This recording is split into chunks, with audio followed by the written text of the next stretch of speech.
পুষ্টিগুণে ভরপুর tiffin recipe খুঁজছেন? তাহলে এই রেসিপিটা দেখে নিন।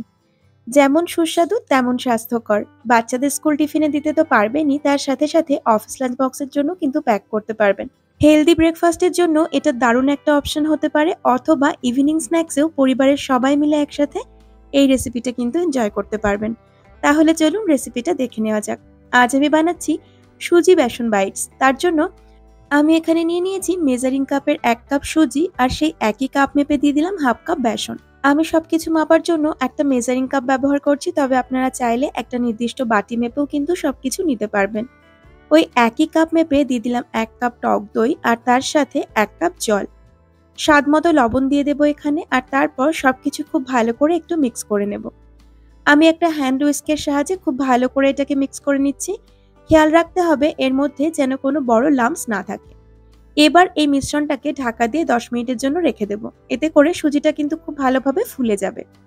এবার একটা হ্যান্ড চপার নিয়ে নিয়েছি, আর তার মধ্যে দিয়ে দিচ্ছি বেশ খানিকটা সবজি। আমি নিয়েছি ক্যাপসিকাম, টমেটো, একটা কাঁচা লঙ্কা, আর বেশ খানিকটা ধনেপাতা। আপনারা চাইলে এর মধ্যে পেঁয়াজও দিতে পারেন, তবে আমি আজকে পেঁয়াজ ছাড়াই বানাচ্ছি।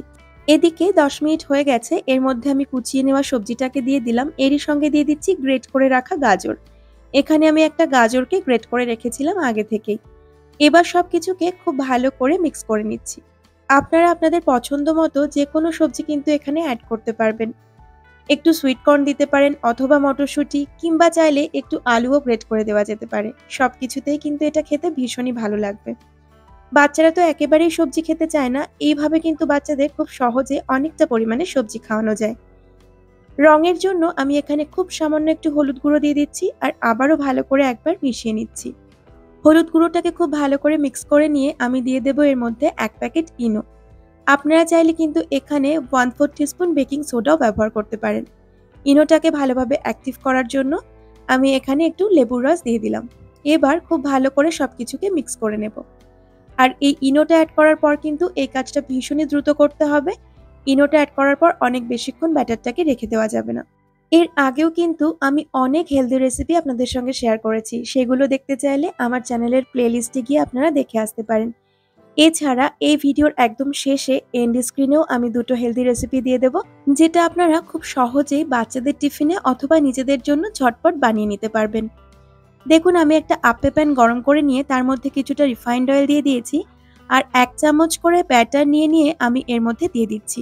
এই ব্যাচটা আমি বাচ্চাদের জন্য বানাচ্ছি, তাই একটু তেলের ব্যবহার বেশি করেছি, আর এটাকে একটু কড়া করে ভাজছি। কিন্তু পরের ব্যাচটা একদম হালকা করে ভাজবো, কারণ সেটাকে একটু আলাদাভাবে তৈরি করব। শেষ পর্যন্ত দেখতে থাকুন, আশা করি ভীষণ ভালো লাগবে।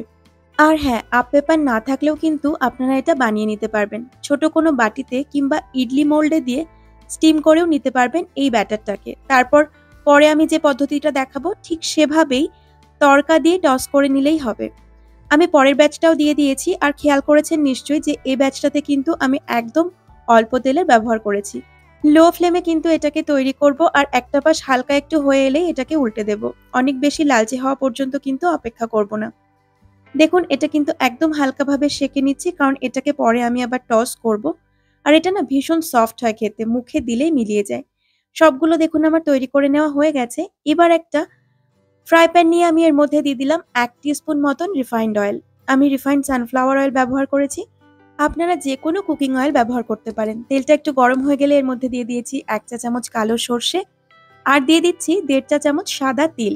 এরই সাথে দিয়ে দেবো আমি চেরা কাঁচা লঙ্কা। আমি এখানে 2টো লঙ্কা নিয়েছি, আর দিয়ে দিচ্ছি বেশ কয়েকটা কারি পাতা।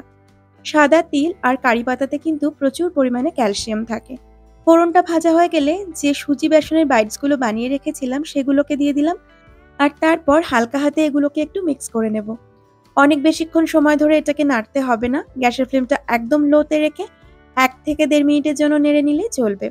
ফোড়নগুলো খুব ভালো করে ভাজা হয়ে গেছে, আর কারি পাতা আর কাঁচা লঙ্কাটাও কিন্তু ক্রিস্পি হয়ে গেছে।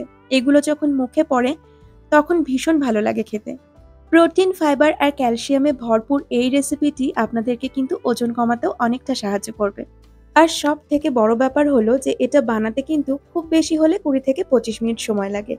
তাই ব্যস্ততম দিনেও কিন্তু খুব সহজেই এটা আপনারা বানিয়ে নিতে পারবেন। আর এরকমই হেলদি আর টেস্টি আরও অন্যান্য রেসিপি দেখার জন্য আমার চ্যানেলটিকে এক্ষুনি সাবস্ক্রাইব করে নিন।